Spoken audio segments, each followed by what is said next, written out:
Welcome back, everybody, to another episode of the Junkyard Dawgcast. I'm your host, Jordan Hill. Got Ben Wolk with us today. Our guy, Kip Adams, is on vacation, getting a nice little break before we really hit the ground running with the start of the football season. So we are closing in less than 2 weeks until Georgia starts its season on September 2nd with UT Martin, a home game at 6 p.m. in Sanford Stadium.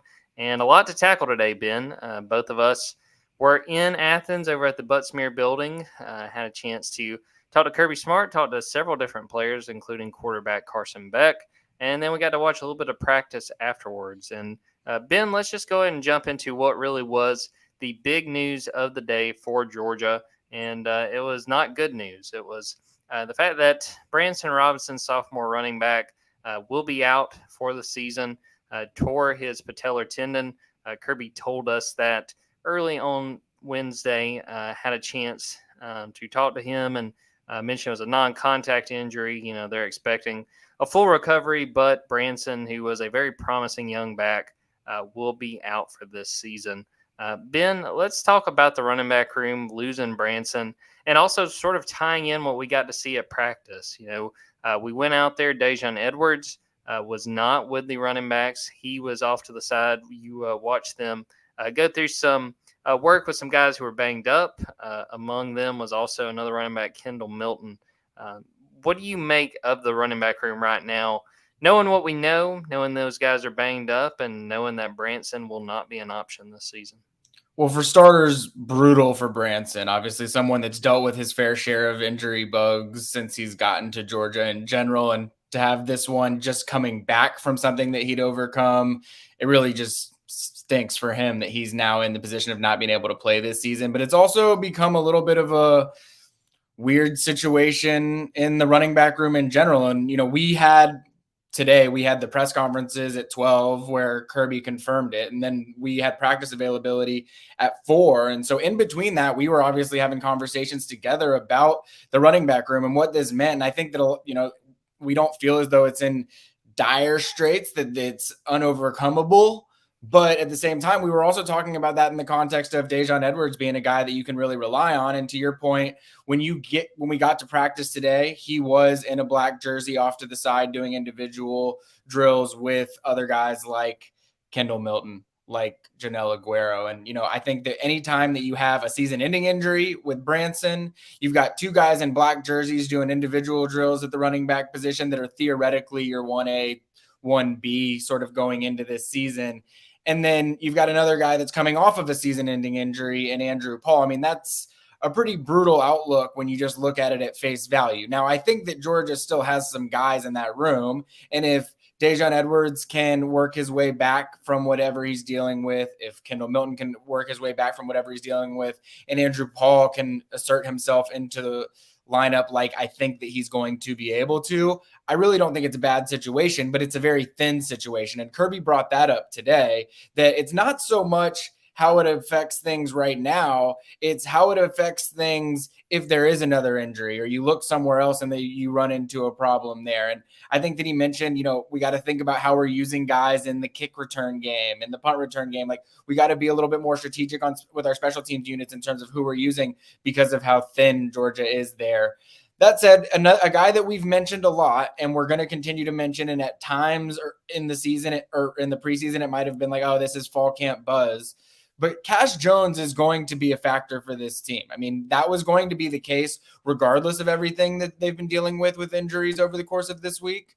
But that's especially the case now. He's someone that they will have no choice but to lean on in certain situations. And so it's not where you want to be at the running back position. It definitely makes you look back at the 2023 class and say, all right, you've got Roderick Robinson in the class. And, you know, he's a big body that will probably be required to play a role this year, just given the numbers that they have at the position, but also only taking one running back in the 2023 class makes you say, man, from a depth standpoint, you'd probably rather have a little bit more. And Del McGee even mentioned earlier this fall, that they've been playing below their allotted number. And the reason they're taking 3 in this class is for exactly that. So it's an already thin room that has been thinned out even more. And I think that's going to scare some folks, just heading into the season. To your point, someone in the media room after we were told the news brought up that now would have been a good time to have a Justice Haynes, that Georgia went after really, really hard in that 2023 class. It was really interesting when we were out there at practice. You're watching, early on the running backs working with the quarterbacks, and it's like Andrew Paul's the first guy up. I think then it was Cash Jones, then it was Roderick Robinson, then it was Savon Clark. And you think about, relying on a guy that's coming off an ACL and sort of where that puts you. But they've still got talent. And I know that it sounds so cliche to say, like, hey, don't write off these walk ons. But like Cash Jones has gotten buzz. What always gets me when you do interviews with players or coaches is when guys get mentioned when you do not specifically ask about them. Yeah. If you're asking specifically about guys, you kind of take it at face value. But when you're like, hey, who do you really like in the running backs? And Del McGee's saying, oh, well, Cash Jones is really impressed. And I know at one point Kirby said that he might be the fastest running back in the room and that pound for pound, he's one of the strongest players. Like, we did not set them up to say that. They volunteered that information. And to your point, I mean, I think Cash Jones is going to get some play. Like you said, was probably going to get some play no matter what. And now with the numbers looking like they are, there's a real chance that he's going to get some significant snaps when we get into the season. I will say, Andrew Paul is someone that I'm very high on. I think that if it wasn't for what he was coming off of, I would feel that Georgia wasn't in that bad of a situation, or I wouldn't feel that Georgia should have any areas of concern at the running back position. But I think because none of us have really seen him play college football before, it's really hard to put all your chips in that basket if that's where it feels like things are going at the start of the season or week one at least. But he is someone that when his recruitment really took off late in the cycle and he blew up and his huddle tape got out there and people really started looking at his game. I mean, he has a game that I think Georgia fans are really, really going to like. Last year, I know that he was doing some things where he really was asserting himself as a freshman that could make an impact. So I'm excited that he's going to have a lot of opportunities earlier in the year. I just think there's maybe some worries coming off of some health. Definitely. And that we are going to stay paying attention to that situation and several other injury situations for Georgia going forward. Let's sort of turn the focus to the interviews we got to listen in on Wednesday. Kirby Smart, Carson Beck, Michael Williams, Dominic Lovett. Some really good stuff, I thought, between all those guys. And let's start with Coach Smart. Besides the injuries, did anything really jump out to you, Ben, from what Kirby had to say, again, as we're less than 2 weeks away from that opener? I mean, it goes without saying the news drop that he had on Branson Robinson was probably the biggest takeaway from it. I think I've said this to you, and maybe I'm just the new guy and I read too much into these things, but I certainly feel as though while it seems like there might be some stressors with injuries and things like that, and I know that the fan base is collapsing on itself today hearing some of the news, Kirby certainly didn't carry himself, in my opinion, today like someone who is too concerned with the status of things. He acknowledged some of his areas of concern and things like that. But really, I was, surprised, I guess, given some of the injury updates that we've gotten, that he feels as happy-go-lucky about things. Maybe I'm just reading too much into that. But aside from that, my biggest takeaway was probably his interchange over the 7-5 comments. I just found it so funny that he's still having to answer some of those things. And his comment about, like, if I really said that I thought we were going to go 7-5, put me in a psychiatric ward, because I think he got to the point where it's like, look, I'm recruiting the best football players every single year. I feel like our process that we have in place is better than everyone. We respect every opponent. We're never going to say that we are automatically going to win these games. But yeah, obviously, I think that I'm putting together a program that's going to go better than 7-5. So I just felt that it was almost his way of just being like, can we please stop this? I realized I had some players make some emotional comments on the field after we won a national championship. Big deal. But he did go back to say, like, there were doubts. Like, go back and look. And I think that's something that we've talked about on here before, that people act like there were no doubts, and there were. And maybe that's just a testament to, I guess, the nature of some of the questions that were asked today, that my biggest takeaway was something that had nothing to do with upcoming fall camp stuff. But yeah, I mean, there wasn't a ton other than that to pull from. And he did not say it specifically, but I think he was kind of pointing at one point to that Tennessee game, because he made mention of, a team that was ranked higher than us. Yeah. And I'm like, well, the only situation where that was when Tennessee came to town. No doubt about it. That was a great catch because he definitely was like not wanting to reference Tennessee, but like y'all tell me how people were talking about things until we played a team that was ranked ahead of us, and he was definitely calling out that Tennessee game. So that was, interesting. I always love it when Kirby has those little random comments, those one-offs that nobody asked him to do, but he's like, I just kind of want to get this little elbow out there for a second. Yeah, there's always good ones, and he's good about doing them while we're typing up something else he said, or Yeah. like today, writing a story about a guy that is out for the year. He can kind of throw those little quibs when he gets a chance. Besides that, for me, Kirby talked a good bit. I thought about Malachi Starks, talked about wanting to see more leadership out of him. I thought that was really interesting. Talked about Dominic Lovett, who I was really impressed with, getting to hear him talk and talking Dominic specifically. He talked about the fit he found at Georgia. He talked about how quickly he felt like he settled in. And, just from what we got to hear, that's the first time we've talked to Dominic since he got to Georgia. He really, to me, displayed a team first mentality. I asked him about how he felt like he fit in this offense, and he made sure he did not want it to sound like he was talking about what he was going to do. He was like, look, I just want this, I'm a team first guy. I don't really care about the individual stuff. I want to help this team out. Super, super impressed. And I've really been beating the drum going back to the spring. And I know I'm not alone on this, but I think he is going to have an outstanding year. I think he is going to be an all SEC caliber receiver. And I mean, he's a guy that I think they're going to rely on in quite a big way once we get into the season. Yeah, well, that might not have been my biggest takeaway from the Dominic Lovett interview, but we don't need to get into all that. But Dominic, I'm impressed by him. I had him on my breakout players draft. He was my first round pick, so I'm really excited to see him. But I think hearing from him today, you could see, and Kirby alluded to this when he was asked about it in the press conference too, like he knew that he was a good player. They were aware of him in high school. They obviously saw what he had done to Georgia last year, 6 catches, 84 yards, had a very good outing. And so he knew the type of player that Dominic Lovett was. But once he got around him and realized the type of person that he was, he said, this is a perfect fit for what we really need if we're bringing someone into the program. And I think that we saw that firsthand immediately after with Dominic Lovett. I mean, the way that he answered questions, the way that he talked about being welcomed into the program, but also saying that when he came into the program, he really looked up to guys like Ladd McConkey, Brock Bowers, Marcus Rosemy-Jacksaint, because he was like, these guys have done it before. They've won these national championships. And yeah, I'm a pretty good player. I put up some pretty good numbers in this league, but I really want to lean on these guys that have done it before from a winning standpoint. And so I thought that was pretty cool. And then, I asked him about it, but I just wanted to know how much back and forth he really has with some of the guys, knowing that they played last year. And I'm sure that they see film going both ways where they win or lose reps. And he said that, yeah, they definitely, whenever he shows up on film in a Missouri jersey, his teammates make sure to make a point about it. Yeah, I have no doubt about that. Besides that, Michael Williams, he gave some good stuff. I believe that's the first time we've had him come up. He talked a good bit about how far he felt like he'd come along, and was impressed with him talking about his football IQ and kind of improving that. He missed a little bit of spring with a foot injury, and said, he gotten to the point where he would hear an offensive line call at practice, and he was like, I know what they're doing. Like, I understand. And like, that was really impressive to me for a sophomore guy, the guy that has a whole lot of potential, a 5-star. Just really him sharing how he's sort of approaching the game. And at a time when he wasn't able to be out there on the field, he was still trying to improve any way he could.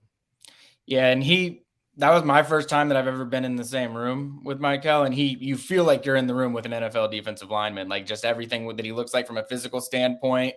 But I also just think sort of the way that he operates, he just comes off like a guy that's a little bit beyond his years. And I think that's the reason why you step into Georgia and are playing as a true freshman defensive lineman. Not everybody has the ability to do that. So he was really impressive to me today too.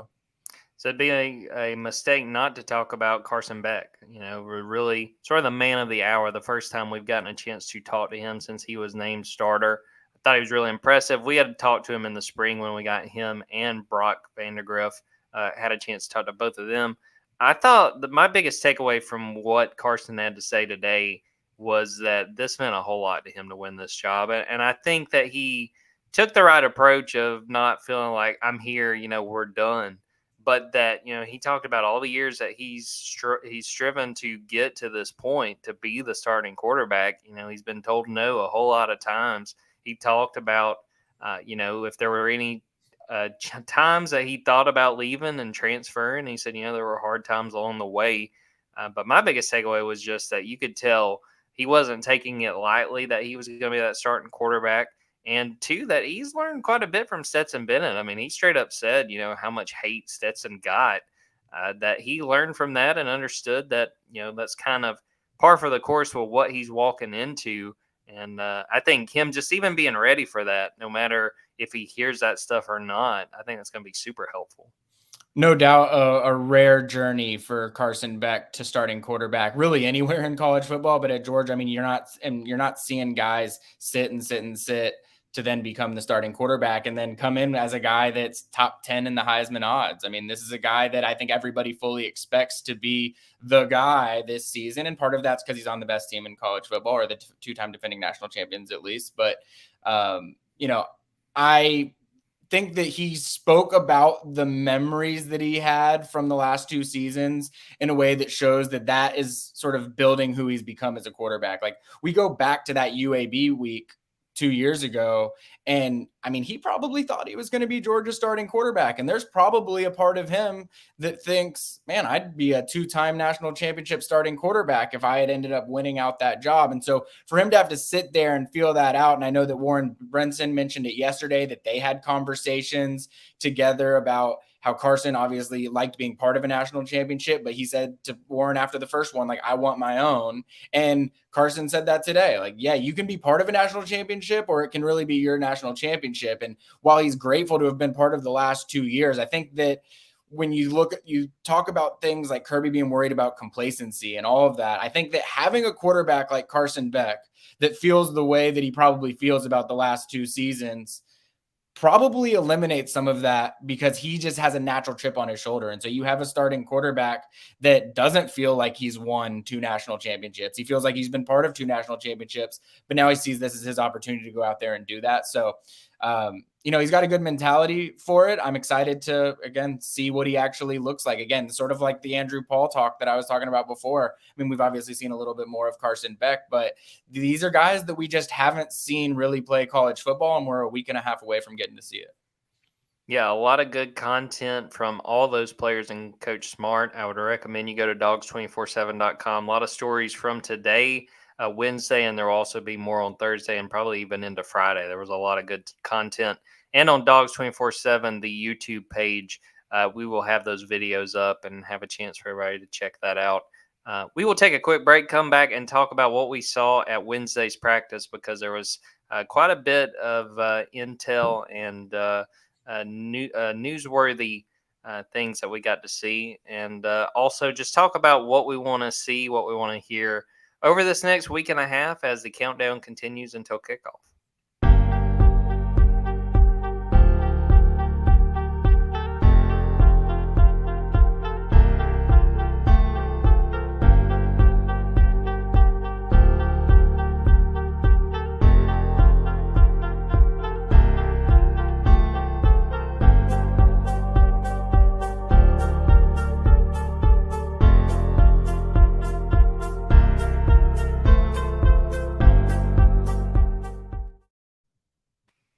Welcome back, everybody. Well, Ben, let's jump into what we got to see during practice on Wednesday. And a big part of the conversation was some of the things we did not see. And one of the biggest things, and someone had mentioned it in the comments, I don't want them to think I was just totally ignoring them. We did not see wide receiver Ladd McConkey out there. He was not with the wide receivers. He was not with some of the banged up guys working off to the side. He was not inside an indoor practice facility working with some of the special team guys. So it's going to be something that we watch. We're trying to find out more info, trying to find out what that situation is. And it's too early to panic or say, well, it means this or that. We simply don't know. But it is going to be something to watch, because we've talked a great deal about how deep this receiver room is, the different options they've got, and the fact that they can rotate these guys in. You want Ladd. He's a guy that's proven. We know what he's capable of doing. He's a preseason All-SEC receiver for a reason, and it's going to be a significant loss if he's going to miss any amount of time. But even if that were to be the case, I wouldn't totally panic if you're a Georgia fan. They got other options. but you know that they would be better off as long as 84 is out there on the field. Definitely someone that they want in the lineup. There's no doubt about that. I try not to read too much into us not seeing people at practice sometimes because things are all over the place. We've got a brief window. You never know if a guy's just getting treatment or something like that. So he wasn't out there during the time that we had. That said, I definitely think Ladd McConkey not being out there is something that we'll be asking questions about, trying to figure out what's going on, because it is rare and not something that we're typically familiar with not seeing out there. So, definitely not someone that you want out of the lineup. That said, we got to talk with Dominic Lovett today. We understand the depth that there really is in this Georgia wide receiver room. It's been a very popular topic throughout this fall camp with other wide receivers. Arian Smith brought it up. I think Kirby Smart and Mike Bobo have both mentioned it at times as well, that it's a really, really deep room. They have a lot of versatility with a lot of different skill sets. So, hopeful for Ladd that he is able to get back out there, or is able to even be out there, in short order. But definitely a room that Georgia's pretty comfortable with right now. For sure. And as you mentioned, we weren't out there very long, only about 15 minutes. So, it's not a situation where you can draw concrete conclusions, but we are going to see what we can find out. And you can bet we're going to pass along the Dogs 24/7 when we do find that out. Now, going back to the practice, Ben, I want to throw it back to you. Actually, some good news for Georgia with inside linebacker Smile Munden. You had posted an update on the Dogs 24/7 board there on the Junkyard earlier Wednesday. And from what we got to see Wednesday afternoon, things look pretty optimistic when it comes to Smile.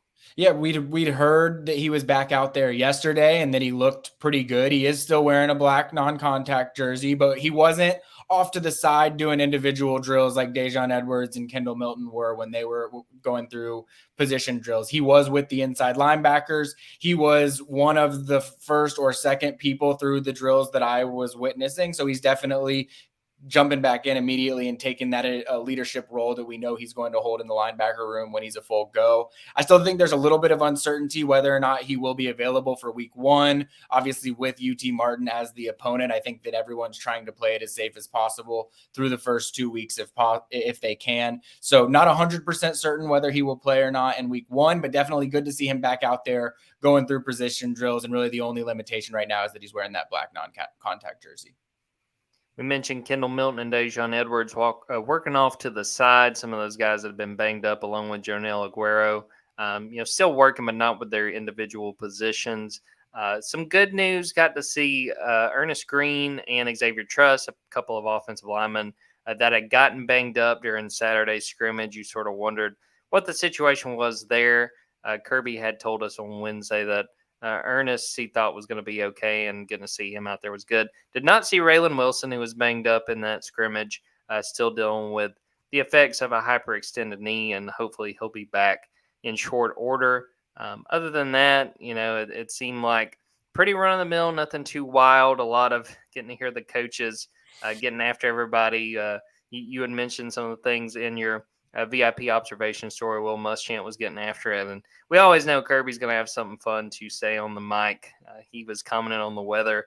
I think he might have a future as a meteorologist, although his temps are usually a little bit off compared to what we're actually dealing with. His range today was wild. Like, he said 65 degrees when we got in, and then I heard him at another point saying it was 85 degrees. So maybe he misspoke the first time, or maybe he just wanted to calibrate a little bit closer to the actual temperature the second time.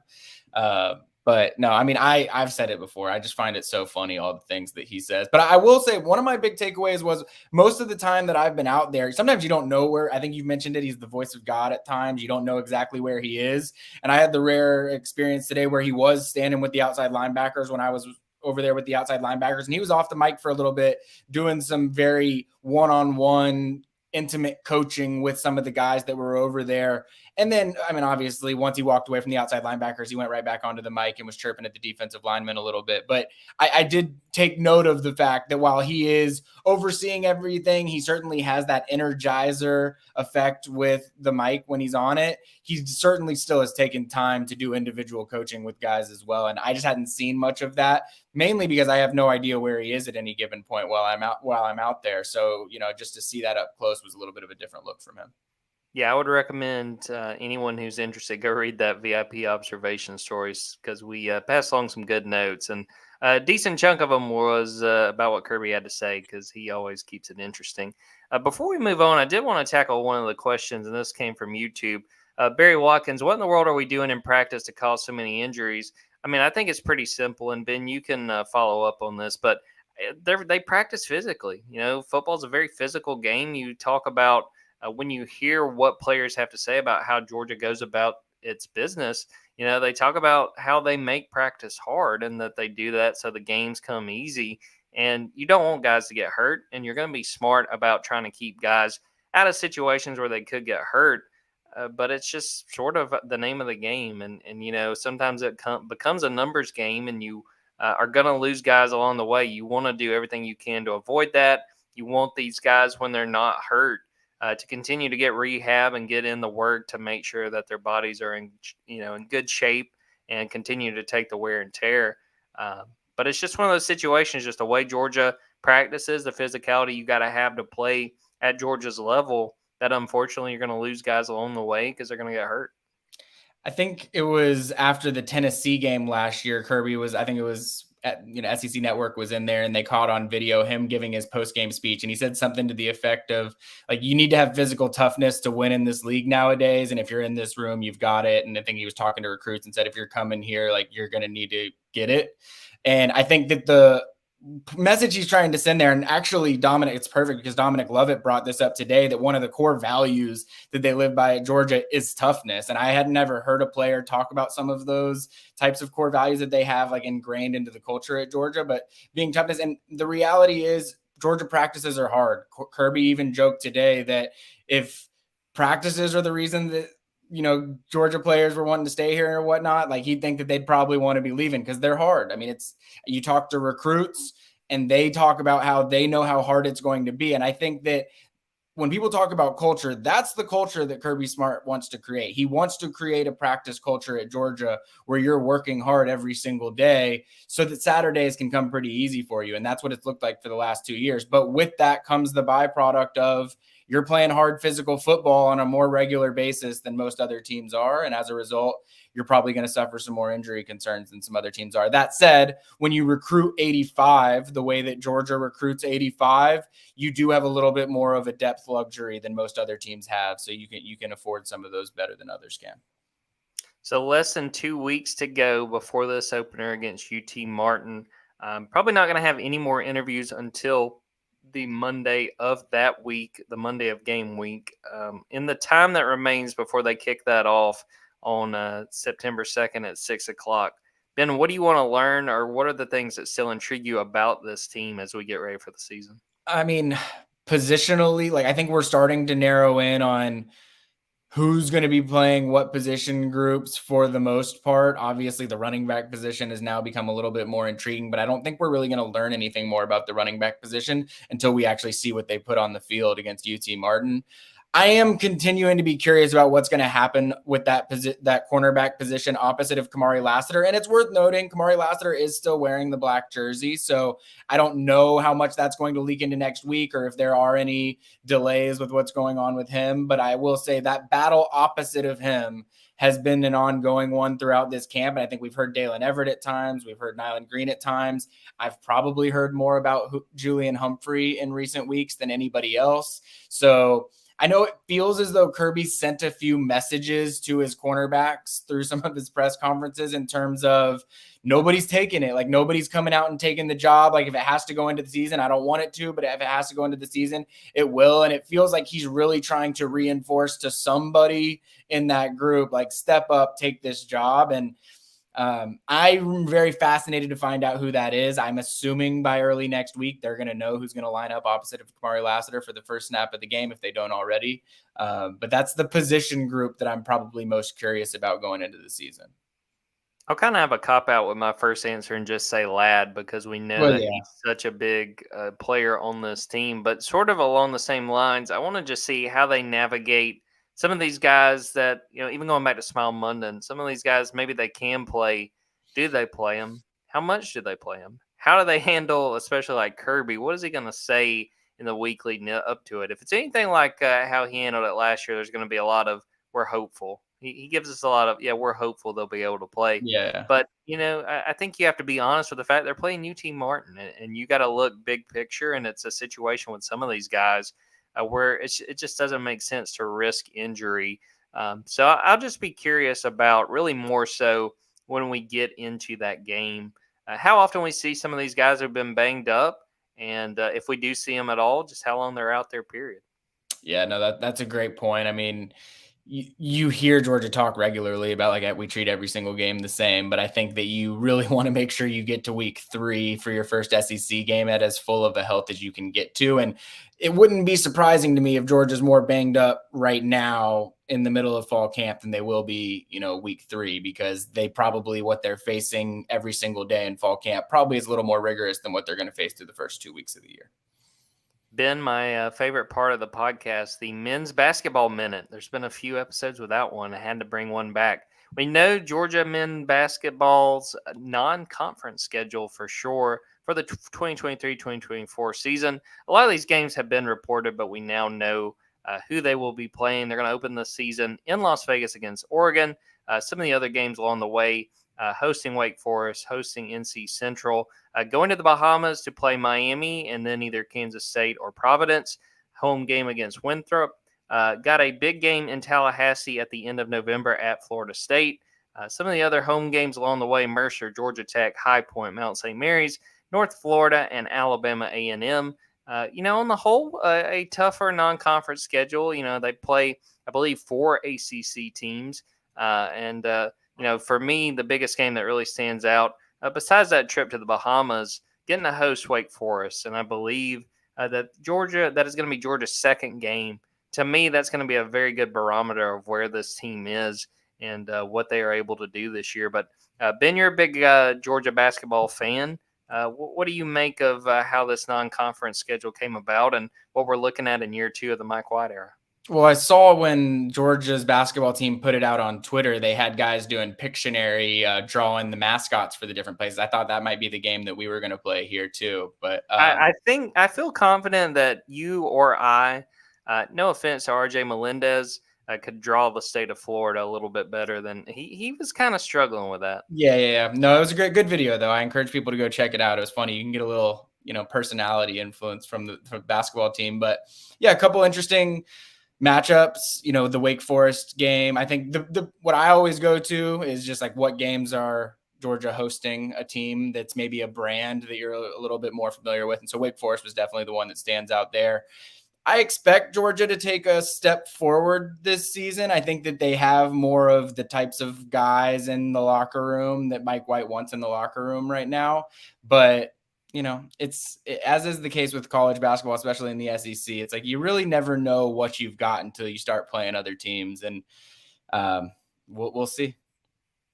Reminder that season opener against Oregon is the Cario Oquendo Bowl because Cario is playing for the Ducks, so that will make that Oregon game very, very interesting. That's right. Where is that game being played at? Las Vegas, and our manager has not gotten back to me. I'm still waiting for that travel to get booked, but I feel confident that in the Bahamas that he's going to sign off on that. That'll be good to go. Well, I mean, with the Oregon game, just throw a little bit on red and spin the roulette wheel, and then you have your trip paid for right there. I don't know if Kevin will approve that one or not, but Ben, that's why we have you on the podcast. You're always thinking. We love to see it. And hey, I'll tell anyone listening that I will have a men's basketball recruiting story on Thursday, so be on the lookout for that as well.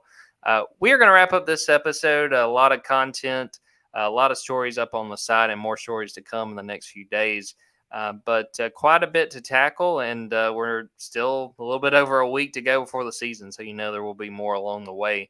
But we're going to wrap it up right there. For Benjamin Wolk, I'm Jordan Hill. I want to thank everyone who tuned in live, who is watching this live, and for everyone who's listening to it after the fact. Be sure to go subscribe to dogs247.com and go to the YouTube page and subscribe to Dogs 24/7. We have all our podcasts on there and also have interviews from Kirby Smart and players during the preseason, and that will continue into the season. So we're going to get out of here and get back to work. Until next time, take care, everybody.